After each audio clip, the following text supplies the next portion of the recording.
But I also want to steer the conversation a little bit back to sampling. So I don't know if anybody in here like can kind of help break down how you're supposed to get a sample cleared.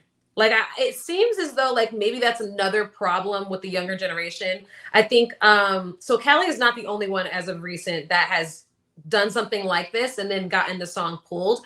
Stunna Girl, who was like on Baddies, whatever the fuck, did the same thing. She did it with Sierra's song though, and like she went on Twitter ranting and raving and made all types of videos about like how she was upset that Sierra didn't pass it. And she's like, I feel like that's the producer's job. Like I feel like when I asked him, is this all good? And he said, yeah, that was like the end of like what I needed to do. And she just was fighting people on it. And I'm not an expert in it. To me, it just kind of felt like something here is just not okay. Either you don't know the business or your producer doesn't. So can anybody in here clear it up for me? Like what is the proper way to get a song cleared? I mean, the most simple way that I can even begin to start with this is you got to ask the artist if you can use it. Mm-hmm. So like hit up their simple team. And plain as that. You gotta ask the artist permission. Another story that just came out, Kanye West, one of the biggest hip hop producers in the world, especially for sampling in this conversation, got called out by Ozzy Osbourne.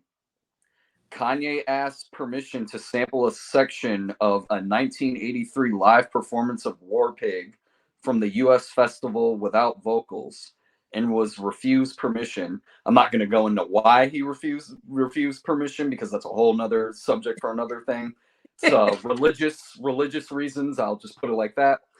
But he goes on to say he went ahead and used the sample anyway at his album listening party last night. I want no association with this man. So clearly Kanye at one point did reach out to try to use that, and Ozzy said no. He used it anyway. So I think sometimes now when it comes to younger artists, I think a lot of younger artists don't know how to ask or don't know who to ask. I think sometimes they'll hear a sample from somebody and they'll just take it and run with it, and they'll kind of act on a like, fuck it right now, like I'll worry about it later type thing. Yeah, it seems like how they operate. Whereas the goats, like the people like Kanye, it seems like people like them, especially nowadays, it seems like they'll just sample shit without caring anyway, take the lawsuit hit, and then be like, fuck it, like I'll just make something new after that. I just think there's levels to it, especially depending on what tier of artist you are. Because if you're a new artist, you can't do something like what Kanye did. You can't just take something, especially something that's like a known huge sample, and just rip it and expect no consequences. Yeah, I don't see that. But yeah, I think really the biggest thing of it is A, artists don't know how to ask, and then B, if they don't get the answer that they want, they'll just fuck around and take it anyway. Yeah. And so, really quick, I just want to push back a little bit really quick on, because it can be the artist, but it's not. So I looked it up. What is the process of clearing a sample? Sample clearance refers to the process of getting permission from the owners of the copyrighted music. So that's an important distinction. That's not always the artist. The artist asks permission to sample the copyrighted music in a new song. To get these sample clearances, you will first need to find the copyright owners of the song and the master recording. So that's how you go about clearing a sample. So it's about who owns the record, not necessarily who made it. But that's the only correction I wanted to make. Okay. No, did you see that Eric Sermon makes $220,000 off of the Weeknd song? Or no, Metro Boomin, The Weeknd. He was talking about how his royalty checks come because basically he cleared and let it go, and he, The Weeknd has his most streamed music, and He was like, every 4 months I get a check for like $220,000 just off of that, from Wow. because it's clear. So the business side of it has, like when Eric said, take the lawsuit hit and just keep it moving. You're going to get paid off of it, whether or not you cleared it or not, whether you get loan money. But also what he said too, well, he didn't get into the reasons why Ozzy said no, but Ozzy said, well, just, keep with the religious thing. He said, I want no association with this man.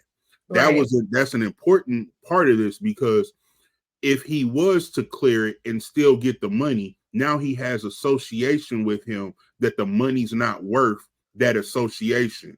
So if Ozzy would have cleared it and he's like, oh, well, Kanye has said these things, Ozzy, how do you feel about it? Oh, I don't agree with him at all. Well, you cleared the sample for him to use and you got paid off of it. So then now he has this associate that he doesn't want, that's not worth the risk. And so that also has to do with the sample clearance of allowing it too. But then you can also take a step back. What is the greatest mixtape run of of equally all time? We can say the great Wayne, Squad Up. The Squad Up mixtape series built Napster. They built LimeWire. Like, those were things you were going to the internet to download. And those were nothing but, we'll be articulate and call them covers now. But I remember, you remember Lil Wayne, he got on the Alicia Keys Falling beat and he rapping. Alicia Keys never cleared that shit. Well, here's the thing, though. I think it's also, I have to ask, I thought that back then when people did mixtapes, it's all, like kind of what you were saying before, like what we used to do back then is not necessarily the same way that we do it now. Back then, I thought like when you made a mixtape, as long as you didn't make money off of it or like go touring, with it, then you could do it, right? Well, that's why mixtapes were free. Yeah, it was a loophole. You could do it with those shows. Yeah, you wait, one at a time. Wait, one at a time. Okay. No, it's all good. It's all good. It's just I hear Shane talking too. So okay, one at a time. So Marcus, what were you saying? You could do it with your shows, and then like you got the notoriety in the front. So if you did a live show,